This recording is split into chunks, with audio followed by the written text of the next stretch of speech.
வணக்கம். மழைக்காலம் நெருங்கிட்டு இருக்கக்கூடிய ஒரு காலம் இது. அதிகமான காற்று, வெயில், மழைன்னு மாத்தி மாத்தி இருக்கக்கூடிய இந்த காலத்துல பார்த்தோம்னா காய்ச்சல், வயிற்றுப்போக்கு மாதிரியான பிரச்சனைகள் அதிகமாக இருக்கும். இந்த மாதிரியான காலகட்டத்தில் எந்த மாதிரியான உணவுகள் எடுத்துக்கலாம் அப்படின்றத இந்த வீடியோ நம்ம பார்க்க போறோம். பொதுவா இந்த மழைக்காலங்கள் நெருங்கக்கூடிய இந்த மாதிரியான ஒரு காலநிலையில பார்த்தோம்னா நம்ம உடலை சூடா வச்சுக்கக்கூடிய சிறந்த ஒரு நோய் எதிர்ப்பு சக்தியை கொடுக்கக்கூடிய உணவு வகைகள் எடுத்துக்கிறது சிறந்தது. அதே மாதிரி இந்த பருவத்துல நமக்கு கிடைக்கக்கூடிய காய்கறி பழங்கள்ல வைட்டமின் சத்துக்கள் அதிகமாகவும் ஆன்டி ஆக்சிடென்ட்ஸ் அதிகமாகவும் இருக்கும். அந்த மாதிரியான காய்கறி பழங்கள் எடுத்துக்கிறதும் சிறந்தது. அது மட்டும் இல்லாம வேற என்னென்ன மாதிரியான உணவுகள் இந்த மழை காலங்கள்ல எடுத்துக்கலாம் அப்படின்னு பார்த்தோம்னா மிளகு ரசம் எடுத்துக்கலாம். மிளகு ரசம் பார்த்தோம்னா நல்ல ஒரு குளிர்ச்சியை குறைக்கக்கூடியது, அதே மாதிரி சளி காய்ச்சல் மாதிரியான தொந்தரவுகளை தடுக்கக்கூடியதாகவும் இருக்கும். இதுல சேர்க்கக்கூடிய பூண்டு, மிளகு இது எல்லாமே நோய் எதிர்ப்பு சக்தியை அதிகரிக்கக்கூடியதாகவும் இருக்கும். அடுத்ததான் பார்த்தோம்னா குதிரைவாளியை செய்யக்கூடிய கஞ்சி அடிக்கடி இந்த காலகட்டத்தில் எடுத்துக்கிறது சிறந்தது. குதிரைவாளி கஞ்சி எப்படி பண்ணலாம் அப்படின்றது வேற ஒரு வீடியோல நம்ம பார்க்கலாம். ரொம்ப எளிமையா செரிமானம் ஆகக்கூடிய ஒரு கஞ்சியாகவும் இது இருக்கும். அதே மாதிரி கிளைசமிக் இண்டெக்ஸும் குறைவா இருக்கக்கூடியது, உடல் சக்தியை அதிகரிக்கக்கூடியதாகவும் இந்த கஞ்சி இருக்கும். அடுத்ததான் பார்த்தோம்னா இஞ்சி தேன் சேர்த்து தேநீர் காலை நேரங்கள் எடுத்துக்கிறது சிறந்தது. அதுவும் சளி,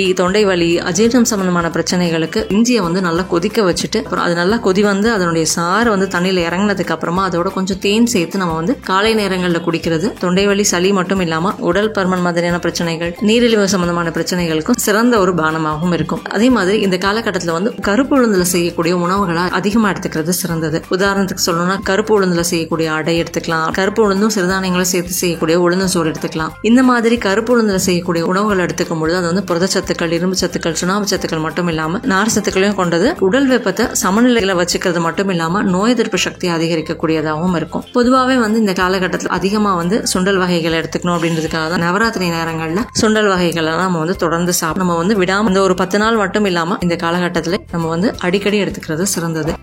இது நோய் எதிர்ப்பு சக்தியை அதிகரிக்கிறது மட்டும் இல்லாம நீண்ட நேரம் பசியை கட்டுப்படுத்தக்கூடியதாகவும் இருக்கும். அடுத்ததான் பார்த்தோம்னா ரொம்ப எளிமையா நம்மளை சுத்தியே நமக்கு கிடைக்கக்கூடிய முருங்கைக்கீரை சூப் எடுத்துக்கிறது சிறந்தது. இந்த முருங்கைக்கீரையில சூப்போ அப்படி இல்லைன்னா முருங்கைக்கீரையை நல்லா கொதிக்க விட்டுட்டு அதனுடைய சாரை குடிக்கிறதும் சிறந்தது. இதுல வைட்டமின் சத்துக்கள் நிறைஞ்சிருக்கு. குறிப்பா வைட்டமின் ஏ சத்துக்களும் சி சத்துக்களும் அதிகமாவே இருக்கு. அது மட்டும் இல்லாம ஆன்டி ஆக்சிடென்ட் சத்துக்களும் ரொம்பவே அதிகமா இருக்கு. அடுத்ததான் நம்ம மழை காலத்துல எடுத்துக்கக்கூடிய ஒரு பானம் என்ன அப்படின்னு பார்த்தோம், மஞ்சள் பால். அதாவது மஞ்சள் சேர்த்த ஒரு பால் அன்றாடம் இரவு படுக்கிறதுக்கு முன்னாடி எடுத்துக்கிறது சிறந்தது. இதுல மஞ்சளோட வேற என்னென்ன பொருட்கள் எல்லாம் சேர்த்து தயாரிக்கலாம் அப்படின்னு வேற ஒரு வீடியோல இருக்கு. கண்டிப்பா அந்த வீடியோ பார்க்காதவங்க பாருங்க.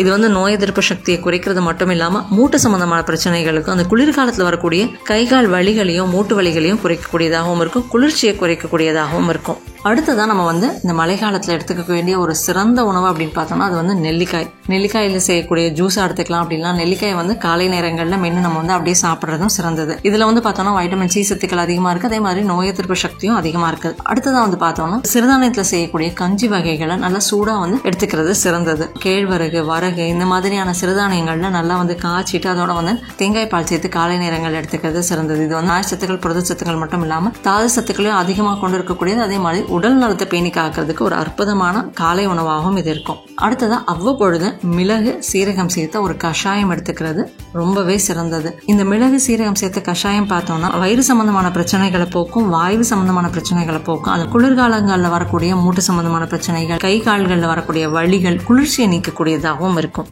அதனால மழை காலங்கள்ல இந்த மாதிரியான உணவுகளை தவிர்க்காம எடுத்துக்கிறது நல்ல ஒரு ஆரோக்கியத்தை கொடுக்கும், நல்ல ஒரு நோய் எதிர்ப்பு சக்தி கொடுக்கும். தொற்று நோய்கள் மாதிரியான பிரச்சனைகள் வந்தாலும் அதை எதிர்க்கக்கூடிய ஆற்றலையும் நம்ம உடல் பெறும். அதனால மழை காலங்கள்ல, குளிர்காலங்கள்ல எந்தெந்த மாதிரியான உணவுகள் எடுத்துக்கிறது சிறந்தது அப்படின்றது பார்த்தோம். கண்டிப்பா ட்ரை பண்ணி பாருங்க. இந்த வீடியோ பயனுள்ளதா இருந்ததுன்னா லைக் பண்ணுங்க, மற்றவங்க ஷேர் பண்ணுங்க. நம்ம சேனலுக்கு சப்ஸ்கிரைப் பண்ணிக்கோங்க. பக்கத்துல இருக்கக்கூடிய இந்த நோட்டிபிகேஷன் பெல் பட்டனையும் கிளிக் பண்ணிக்கோங்க. என் ஆரோக்கியம், என் குடும்பத்தின் ஆரோக்கியம், என் சமூகத்தின் ஆரோக்கியத்திற்கான பயணம் இது.